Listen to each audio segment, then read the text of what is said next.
Good morning, everybody. We're going to get started here. So thank you for joining in and being in our monthly sales meeting kind of thing. So we're going to go ahead and get started today. So my name is Alan Richardson. I'm the managing broker here, and this is our monthly sales meeting. So we're going to spend the first part with me just kind of teaching and showing and going through that kind of stuff. But then the real meeting starts as soon as I shush. And that's when it gets into the more interesting part. Your branch managers have worked very hard to help get everything together for the sales meetings to turn into a really good event for you guys. So I really hope that you enjoy it. Please let us know your thoughts and feedback on those kind of things. So we're going to go ahead and jump in here. And I want to start talking about something that is a little bit, I'm not sure if it's negative or not, but I want to talk about taxes. And the reason I want to talk about taxes, this has nothing to do necessarily with the real estate business, except for you guys. We don't, as an industry, we don't have a good relationship with the IRS. A lot of times we tend to think that when that commission compensation check comes in, that all the compensation is ours. And I would love if it was really that way, but Uncle Sam has to be getting his. And then so we need to be setting aside funds to make sure that we can pay our taxes on those kind of things. In addition, I see that a lot of us still take standard deductions. And there's a lot of things that you can write off as a business owner. You are a small business person. And so if you would, like, start getting yourself together. You need to get organized. I mean, tax day is coming up April 15th, and I know that we're still a good bit away. However, if you don't start getting these things together, it's going to be really hard for you to write them off. As a business person, you should not take standard deductions. Matter of fact, I feel like all business, like as a business owner, you need to be using an accountant. But there's a lot of things that we have that we can use as write-offs. And all a write-off really is it reduces how much our earnable income is, so that we're taxed on less money. So if you made $100,000, but if you can write off $20,000, $30,000 worth of write-off expenses, now you're only taxed on $70,000, and that makes your your tax impact much less. It makes it to where you can really not have to pay Uncle Sam as much. A lot of us just kind of wait till the last minute. Some folks just don't like dealing with taxes. And so what I'm saying is even though here I am talking to you about it in February, the main reason why we're talking about it in February is because if you don't get yourself organized now, when tax day rolls around, you're not going to be prepared for that. And so please start getting yourself organized and start getting your tax life, I guess, in order, because it's one of those things that's really going to help you long term to be way more effective. And to save yourself money here, basically. So next thing I want to talk about just really quickly, just to make sure everyone is aware of some things going on inside our industry. FMLS has a new listing service called OccuSell. And what it does is, a lot of times only when you try and input something, if you're going to input in both MLSs, I really like using OccuSell for it. It cuts down the time that it takes for us to input a listing into both MLSs drastically. It pulls from a bunch of different tax records. It's roughly 80% of your fields it should end up filled out. It will also go in and look at the photos that you upload and do those kind of things. This is here to help make your process a lot smoother. A lot of folks have not been talking about this. I just want to make sure that you're aware of this. If you do use FMLS or if you list into both MLSs, look at doing it, because it's pretty slick and it really will make inputting listings much easier. All right, we've got to talk about mortgage rates, Sharon. So I got Sharon here with me too. So what I want to, a couple of things about interest rates, and I'm also going to be putting Sharon to the fire here a little bit, and that is we don't see interest rates moving drastically, and I want to make sure that I love the idea of marry the house, date the rate. But you're going to be dating that rate for a while right now. We are looking at rates moving down. But if you look at what everybody's forecasting for interest rates, we're looking to be in the mid sixes for most of 2025. I think we may move down lower towards the low sixes, But are you seeing any indication that I'm not either? I feel like we're in the mid sixes now. But that being said, what is the consumer sentiment that you're seeing? Because what I'm seeing is that everyone has kind of realized the market is where the market is. Rates are where rates are. And so when we saw rates go from 3.5 to 6, that was a big shock to the market. But we've been 7s, we've been 8s, 6.5 now is suddenly not seen as like a deal breaker anymore, right? I mean, No. what are you seeing on that front? It's not, and I mean, of course, it's depending on credit scores. You know, if the credit scores are lower, you know, the 620 from 620 to 660, you're gonna see higher rates, and you're gonna see higher points for that rate. Right. So, but as far as that's what you're seeing now, and I don't think it's gonna be any different. Yeah, I mean, and so I just want to be really clear about that. I'm never one of these, like, I don't want to paint the picture of what's not reality. And what reality is we're probably looking at mid sixes, but don't think that that's a deal killer. Because actually we're seeing where the number of transactions, the number of you know, everything that we're processing is up significantly. I'll show you some of that information too. Now, one of the reasons I brought Sharon up here to talk is one thing that Sharon has brought to us that I want to talk about is what's called optoutprescreen.com. Sharon has started doing this with her clients.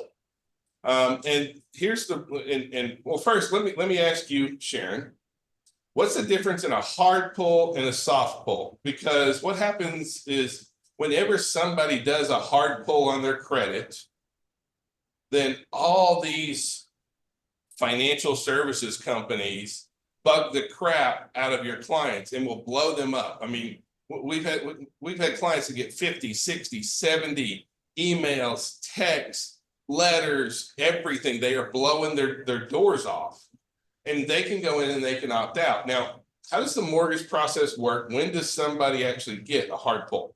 I don't do a hard pull until you get a contract. If I pull the contract, if I pull the soft credit pull, which is all I ever do. Make sure you're talking over here. I want to make sure everybody can hear. All I ever do at our company is we do soft credit pulls. We don't do hard. The reason we don't do that is because we don't want to disturb the credit scores.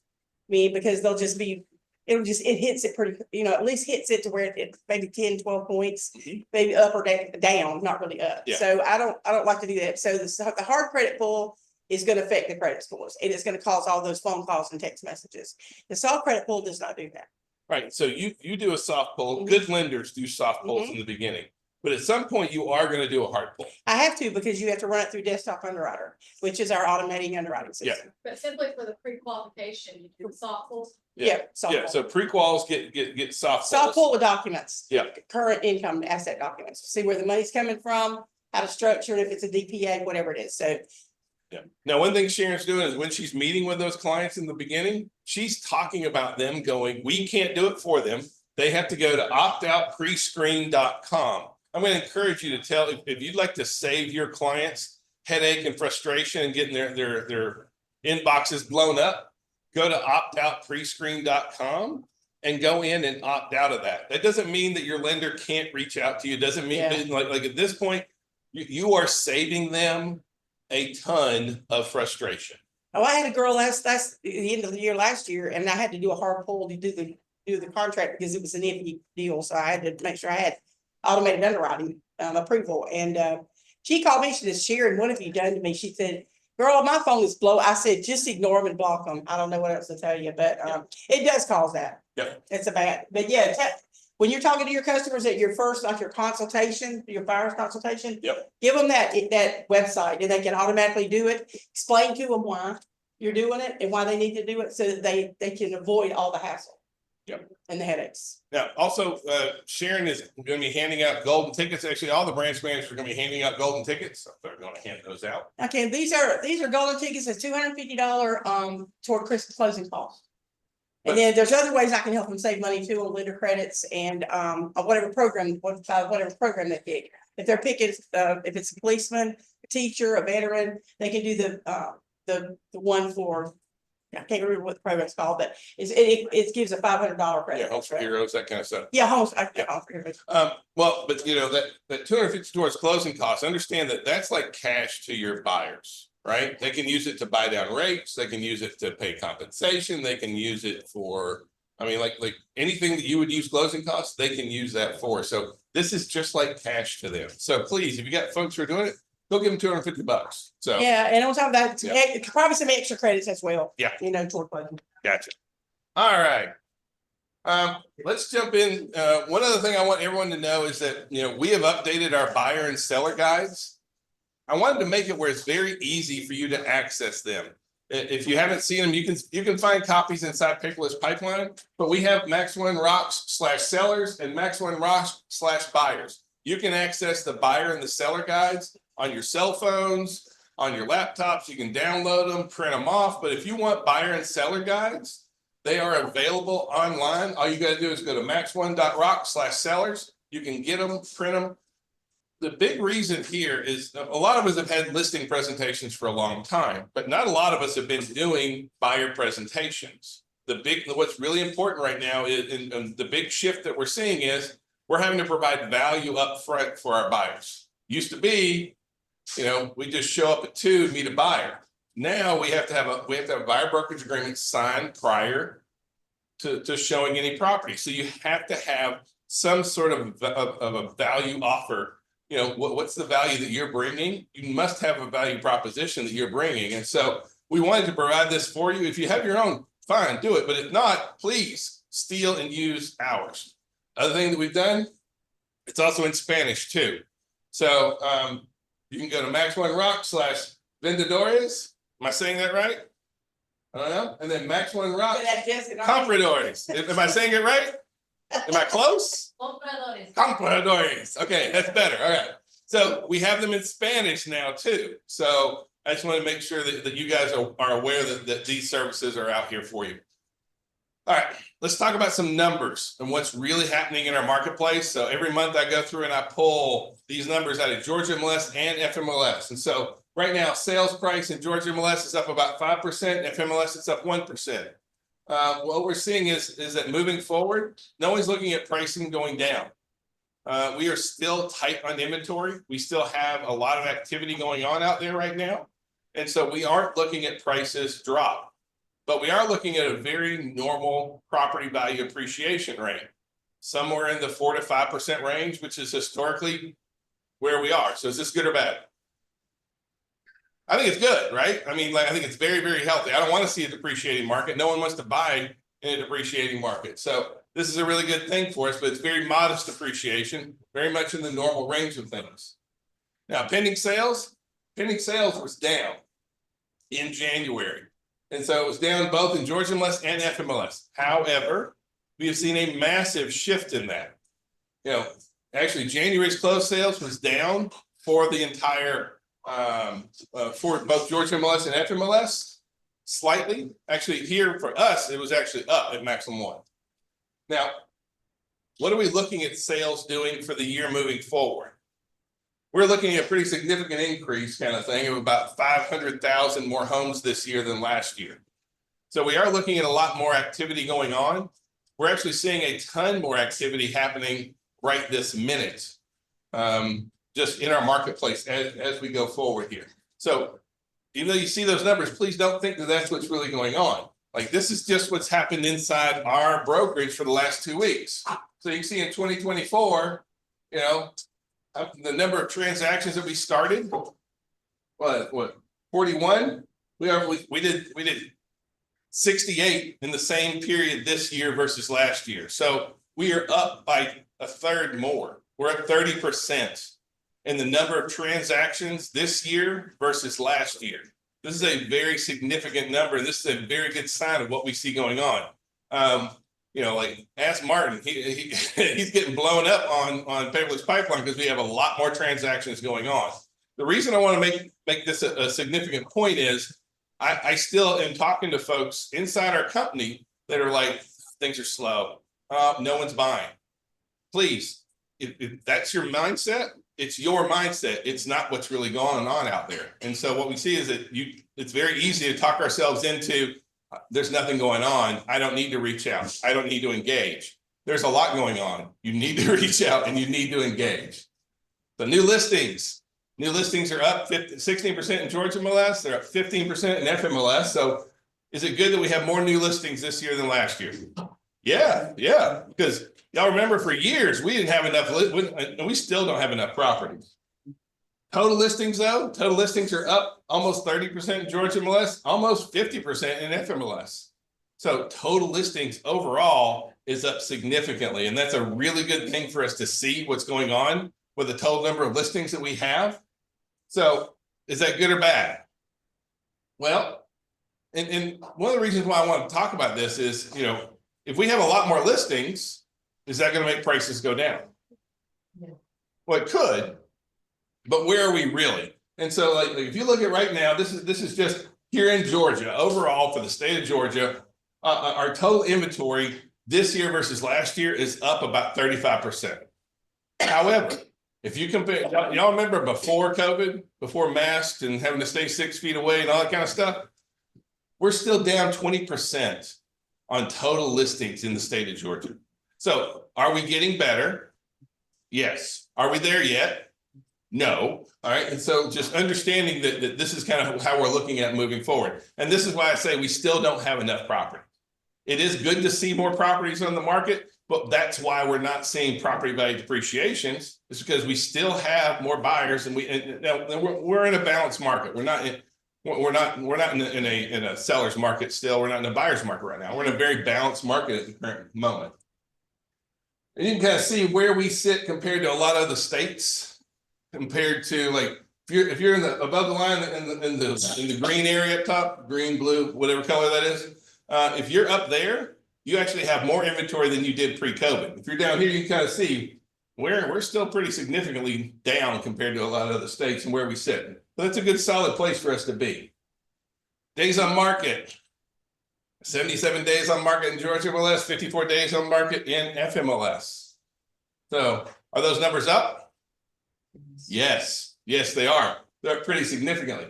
We're seeing where overall our market absorption rates, both in Georgia MLS and FMLS, we're at 4.8 months of standing inventory in Georgia MLS. We're at 3.7 in FMLS. So we have a lot more inventory than we've had in past years. So what happens when we have more inventory? It doesn't go as fast. So our typical home is taking over 2 months to sell, right? And so for a lot of our sellers, and even for a lot of listing agents, this is a shift. We have a lot of folks that have gotten very, I'm not gonna say lackadaisical, but a little bit, because, you know, when y'all remember summer 2021, right? I mean, all you had to do is like stick it in the MLS, stand back and watch everybody fight over it. That's not the case. We're really having to truly market and sell properties right now.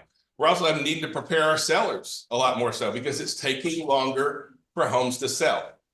Right now, our buyers are looking at more homes than they did last year, and it's taking our sellers more time to sell. Prepare your sellers, because that's one thing we definitely see going on inside the marketplace right now. So where our current inventory is, we're still 0.58 million homes down compared to where we were in 1995. Why is that? Why do you think that's significant that we're down from where we were 30 years ago? Well, I mean, what's funny is interest rates were actually fairly similar there, but like we have the same inventory level now that we had in 1995. Well, but you know, remember earlier when I said, look, we have a lot of pent up demand, right? Right now, in 1995, the US population was 266 million. Now it's 341 million. We have the same inventory with a lot more people. So is there huge demand? We've had 2 years of very depressed sales, volume of sales. Look, I'm telling you that there is a ton of pent up demand. Please don't think that like, oh, interest rates are still in the 6s, nobody's going to buy. That's not the case. We're seeing a lot of activity going on right now. I want to make sure that you are prepared to go out and really jump out there with our clients. In addition to that, NAR membership dropped by 25,000 people. Now, some folks may be like, I got membership dropping. Now, I mean, and I'm not just talking people leaving realtors, I'm talking people getting out of the business. How recent? I just pulled it. Okay. Yeah, that's actually January or December, that's December's numbers. They haven't given us January's numbers yet. So it's 25,000. In the month of December, Wow. 25,000 less agents. At the same time, we now have sales volume increasing. We have activity level increasing. What does that mean for those of us here? Fewer agents, more sales. Come on, y'all work with me here a little bit, like liven up somewhat, because like this is not bad news, right? Like, if somebody's decided to go out and go do other things, God bless them. I wish them the best. But look, for those of us that are here and are ready to rock it, this is good times. Do not wait on this, is what I'm really saying. So we have come up with a new agent planner that I want to go through with you. Would you mind handing these out? So all your branch managers here is going to hand out our new agent planner to you guys. And so I want to kind of talk about what we did with the agent planner, why it's here, what its purpose is, that kind of stuff, because we wanted to give you more tools to be successful. Because I know that the only way that I, as a brokerage, can be successful is to help you be successful. I'm only successful when you are. So I want to do everything in my power to help you buy and sell more, or help you help clients to buy and sell more homes. And so we came up with the agent planner. If you want to, you can access this at MaxOneRock/planner. It's also going to be inside Paperless Pipeline if you want to get it and download it itself. This is a monthly business planner for you to start using. So inside, we have a realtor cheat sheet.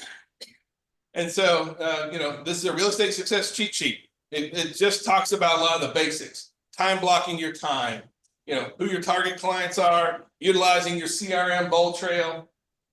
The purpose of lead generation. What's the purpose of lead generation? To put people in your database, because you're going to use your database to engage with them. But the purpose of lead generation, yes, a small percentage is going to be ready to engage and buy and sell right now. Most of the time, most of our lead generation adds people to our database so we can form relationships. Then we're going to be talking about making calls, sending out texts, emails, and social media. Like if you're doing this every day, what do you think happens to your business? Absolutely. And then we go through and I want you to be able to understand your numbers. And so first thing is income goal. How much money do you want to make this year? Well, lots, but hopefully it's a real number. So let's say it's $100,000, right? And then let's say, I want you to think about what's your average compensation. When you sell a home, how much money do you make? If it's 10,000 and you want to make $100,000 a year, how many transactions do you need to have? 10, right? Y'all with me here, right? All right. Now, for an annual quota, whatever that transaction total is, you multiply it times 40, because we know, and the data proves, that 1 out of every 40 conversations about real estate will end in a transaction. So I'll take that 10 times 40. So my annual quota means I need to have 400 conversations this year, right? Well, if I divide it by how many weeks I work, that's how many I have to have. So let's say I work 50 weeks. There's 400. What's 400 divided by 50? Hey, come on, y'all work with me here a little bit. I know we're not calculating compensation, but all right, hey. And then if you just calculate that daily hill by how many days you work, you're going to find it's 1 to 2 conversations a day. But it's about conversations about real estate. And so that's where you get down here. How are you going to have those conversations about real estate every day? That's what this is here. This is what your prospecting goals are. Reaching out, calling past clients, calling active clients, following up on cold leads, hot leads.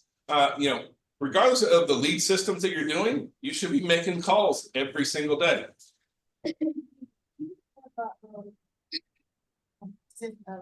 For a basic way to attack expired listings. We do have an expired. The question is, do we have a way to attack expired listings? Yes, we actually have a mastermind on it, and so I'll share the link with you here after. Now, in addition to that, we talked about taxes earlier, but you need to start keeping up with how much money you're bringing in and what your expenses are. Yeah, I can normally tell who's had a lot of transactions lately with a new car in the parking lot. Is that always the right thing for us to do? I want you to start looking at, this is my, well, I mean, for us, what is your income coming in? It's gonna be your transactions, right? You gotta look at what your expenses are. Sometimes we may go months without transactions. We've still got to pay the bills. Most of us got children that want to eat like 3 times a day. Planning and budgeting these things out, they're gonna be really smart. In addition, we threw in a monthly content calendar. A way that you can start planning and organizing the content that you're trying to send out into social media. Now, this is on paper. I know this is a little bit old school, but I just want you to have, a lot of times just having a visual representation of what you're trying to share out, whether it doesn't, I mean, it could be any kind of marketing pieces, it could be social media, but what you're doing to send out there. In addition to that, we have a big monthly calendar, and then every week, you have one weekly planner in here. That weekly planner, that's for you to plan your week out. All the big things you've got going on, any appointments that you've got to make, anything that you want to put in your to-do list, that kind of stuff. And so you'll normally do this. I recommend doing this before you start the week. That's how you start the week, with a plan and an idea of what you're trying to do. You know, you talk about what are your priorities, you go through your to-do list, and then anything that you have scheduled throughout the entire week. Any closings, any showing appointments, all those kind of things, you want to book time in there. And then you have 6 daily action planners. And you'll notice that there is a section in there for time block. Because you have to have time when you're prospecting, when you're reaching out and calling.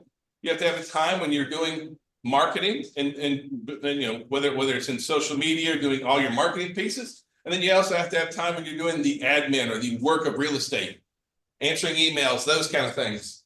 Now, I also put those checks around 9, 10, and 11, just because we find that the agents who get up in the morning, jump into whatever their office is, spend time prospecting, marketing, and then doing all their admin work. It's called win by noon. By the time you hit that 12 o'clock point, that's when you're scheduling out all the other things you have to do throughout the day. But you set aside time every day for prospecting, marketing, and admin.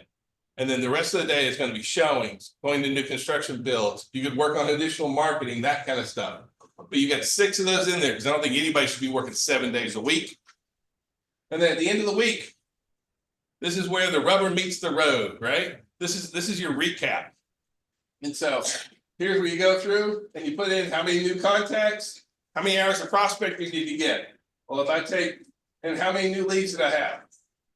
Because I can go in and do all sorts of calculations. I can take how many listing appointments, total listing statements, total accepted offers, and I can calculate how my week is done. Because if I take total leads divided by total hours, that gives me how many leads per hour I'm doing.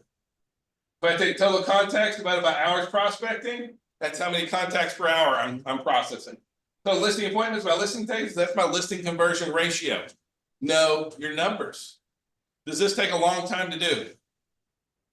No, it really doesn't. However, if you'll go through each week and you plan out each week and you work on every day, focusing on what's really important, then you wrap the week up and you plan the next week.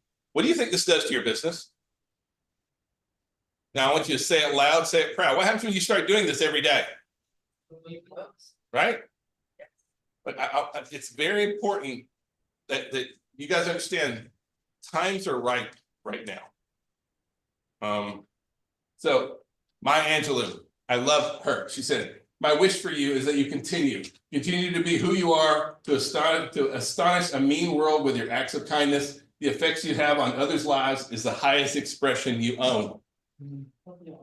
Of your own. You have a very unique opportunity to change people's lives, to help them in the largest purchase that they have of their entire, I don't care if it's your first house, your 10th house, it's the largest purchase they've ever had. It's the largest sale they've ever had. We have a huge responsibility, but we also have an amazing opportunity right now. So I hope this is a helpful tool. Again, you can access it through Max One Rock /planner. It's going to be a paperless pipeline. It's got a whole month of activities laid out for you to be able to utilize. This is going to be part of our new, we're adding this into our mentorship program. And so this is here to be a tool for you to use. And I really pray that you do, because if you'll do these things with what we see going on in the market, how's 2025 going to be for you guys? It should be amazing. And that's really what my big goal here for you is, that's really the case. Question. Yep. So after the first month, are the agents able to access these to make? They can print their own at that point. So how do they access? Is it gonna be a paperless pipeline? It's going to be a paperless pipeline, and it's also, so the question is, how would I access this after the first month? Or if you don't get one today, you can go to Max One Rock /planner and print your own, or you can pull it off of paperless pipelines. But either way, all you gotta do is pull them out. We have the binders in the office, that kind of stuff makes it super easy. You have an entire month of content. If you want to print off all 12 months, you can make one big book if you want to out of it. I was only printing a month at a time. So, but here's what you need to really get started and be serious. Because if you come to me and say, Alan, I'm having a hard time. Guess what I'm going to pull out? Right? And like, if you're doing this, I'm not saying that it's instant rewards. I'm saying that this is how this is a key component to building your business here, when you start treating your business like a business. So I want to talk about our top producers and just kind of congratulate our top producers. Yay. Right. And so yeah, thank you guys so very much. This is it for all, we have that in also going on in all the offices. In addition to that, here's how we finished. Here's our folks that finished out for the year last year. This is our top 10 for the company. And so we have, I want to offer a big congratulations. The engravers did not get their job done in time, so we couldn't actually have the awards. We're having them sent to your homes. And so we are having the awards sent to everyone's homes for here. And I just want to say thank you very much. Love and appreciate you. And now at this point is when we're going to go to the local meeting. So I hope this is good for y'all. Thank you. Thank you. All right.